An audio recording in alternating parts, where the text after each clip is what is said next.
नमस्कार दर्शक बंधु मु प्रदीप आपण मानक स्वागत करुच्ची आजिर आउ एक नुआ भिडियो रे। तो गतकाली आमे पोस्ट ऑफिस रे थिबा सुकन्या समृद्धि योजना विषय रे संपूर्ण डिटेल्स आलोचना करिथिलु जोंथिरे जदि आपण मानक घरे 10 वर्षरू कम बयसर झीओटी अछि तो ता नारे सुकन्या समृद्धि योजनार एकाउंट ओपन कले आपण मानकु कोन कोन बेनिफिट मिल पारिबो एवं सुकन्या समृद्धि योजनार एकाउंट ओपन कले आपण मानक झीओर भविष्यत रे सेटा केते दूर सहायक होई पारिबो से विषय रे संपूर्ण डिटेल्स आलोचना करिथिलु। तेणु आजिर एई भिडियो रे जदि आपण मानक घरे छोट पुओटी अछि एवं ता नाम रे आपण माने गुटे बेस्ट स्कीम रे टंका रखिया पई चाहुचंती जोंथिरे आपण मानकु टंका रखिले परवर्ती समय रे पिलारो पाठ पढ़ा पई बा भविष्यत रे कोनोसी भी गुटे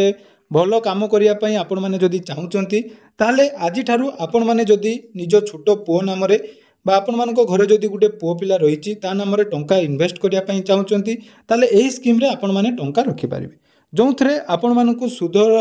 जो मिलिया पई जाउछि जोटा कि बहुत सुंदर स्कीम रहिबो एवं एथिरे जो इंटरेस्ट आपण मानकु प्रोवाइड करा जिवो ता मध्य अन्यान्य स्कीम तुलना रे सुंदर रहिबो। तो आसंतु पोस्ट ऑफिस रे एमिति कोन स्कीम रहिछि जोंथिरे आपण माने जदि टंका रखिया पई चाहुचंती एवं आपण मानकर जदि घरे छोट पिला नाम रे टंका रखिया पई चाहुचंती तो एही स्कीम विषय रे पूरा डिटेल्स जानिबा।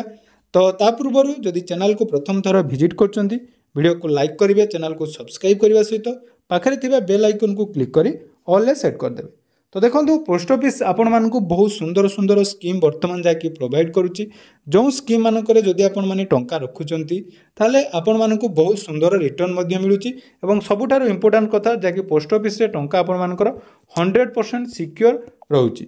तेणु पोस्ट ऑफिस रे आजिर जो स्कीम विषय आमे आलोचना करिया पई जाउछु सेही स्कीम टीर नाम रहिची पीपीएफ बा पब्लिक प्रोविडेंट फंड। तो ये पब्लिक प्रोविडेंट फंड कौन एवं एथिरे आपण माने केमिति अकाउंट खोली पारिबे तार डिटेल्स आपण मानक सहित आज भिडियो रे आलोचना करिबा।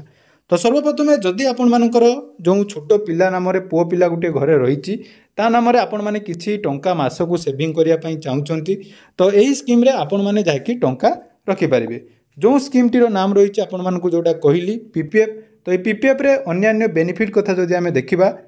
जोंथिरे आपण मानकु सुदर हार हिसाब रे एनुअली 7.1% हिसाब रे जाकि आपण मानकु टंका प्रोवाइड करा जाय थाए आपण मानकर टंका राशि उपरे आपण मानकु सुद प्रदान करा जाय थाए एवं मिनिमम जदि आमे देखिबा गुटे आर्थिक वर्ष रे आपण माने सर्वनिम्न 500 टंका रु आरंभ करी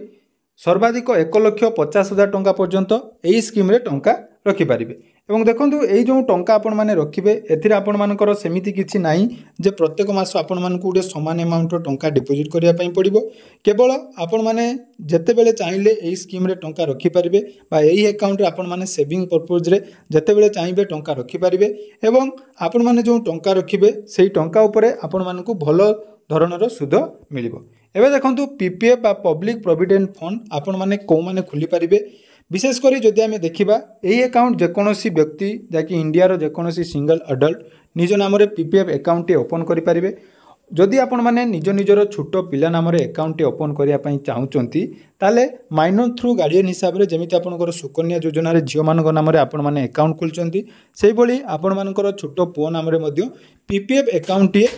ओपन करि पारिबे। एवं मन रखंतु ऑल ओवर इंडिया रे आपण मानकु केवल गुटिए बैंक किंबा पोस्ट ऑफिस रे गुटिए ही पीपीएफ अकाउंट आपण माने ओपन करि पारिबे। एवं पीपीएफ अकाउंट ओपन करिया पई हेले सर्वनिम्न आपण मानकु जाकि मिनिमम डिपोजिट 500 टंका रहिबो एवं प्रत्येक फाइनेंशियल ईयर रे बा गुटिए आर्थिक वर्ष रे सर्वनिम्न आपण माने सेही अकाउंट रे 500 टंका रखिबा निहाती आवश्यक। ता सहित सर्वाधिक जोटा कि मु कहली 1,50,000 टंका पर्यंत एठी आपण माने टंका रखि पारिबे। या सहित देखंतु एथिरे जो टंका आपण माने रखिबे प्रत्येक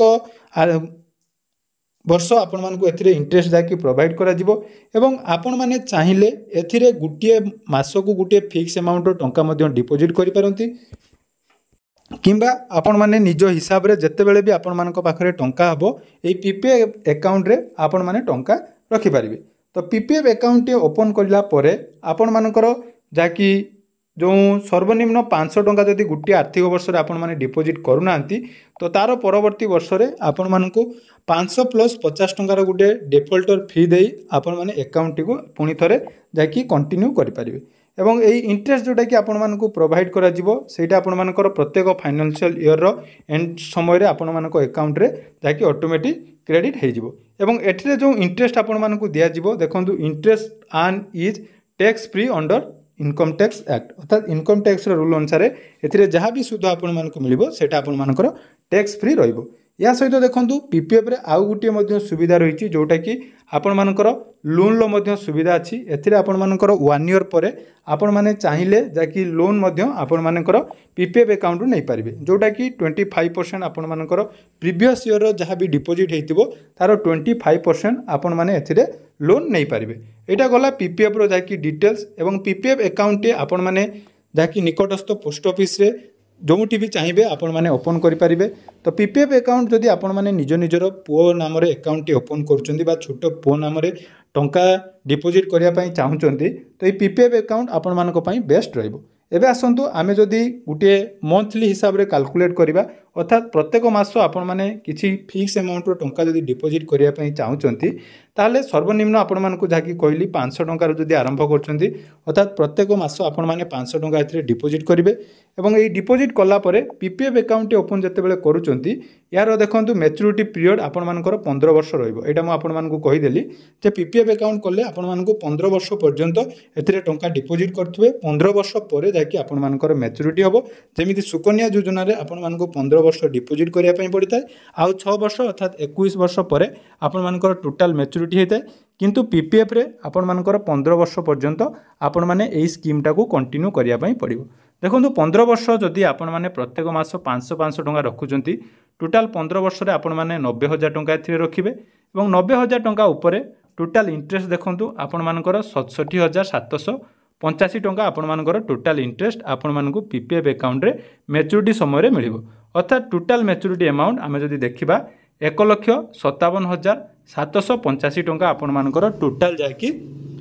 मैच्योरिटी अमाउंट रहिबो जोटा कि 500 टंका उपरे। सेही भली जदि आपण माने 1,000 टंका लेखाएं करूचंती प्रत्येक मास जोटा कि म आपन गोटे कैलकुलेशन हिसाब रे देखै दउची किंतु एथिरे सेमिति किछि बाउंड नाही जे आपण मानकु प्रत्येक मास समान अमाउंट टंका डिपोजिट करिया पई पड़िबो। एटा मध्ये आपण माने मने रखंतु जते बेले चाहिबे आपण माने एथिरे टंका डिपोजिट करि परिबे। तो सेही भली 1,000 टंका लेखा जदि आपण रखुचंती 1,80,000 टंका उपरे टोटल आपण मानकर इंटरेस्ट होइबो 1,35,572 टंका एवं मैच्योरिटी अमाउंट 3,15,572 टंका आपण माने 15 वर्ष पर पाई परिबे। तेणु पोस्ट ऑफिस रो पीपीएफ अकाउंट गोटे सुंदर अकाउंट रही जो थे आपण माने जाकी टंका रखि परिबे एवं आपण पिलार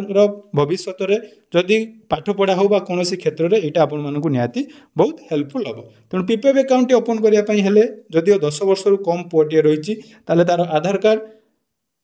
जन्म सर्टिफिकेट एवं आपण मानकर आधार कार्ड पैन कार्ड एवं पासपोर्ट साइज दुईटी फोटोग्राफ नहीं आपण माने पोस्ट ऑफिस रे पीपीएफ अकाउंट ओपन करि परिबे। तेणु आशा करूची वीडियोटी आपण मानकु निहाती इनफॉर्मेटिव लागिथिबो। तो जदि वीडियोटी भल लागिछि निहाती चैनल को सब्सक्राइब करिवे एवं आगो को एई भली बहुत सारा सुंदर सुंदर स्कीम विषय अपडेट हम चैनल माध्यम रे पाई परिबे। धन्यवाद।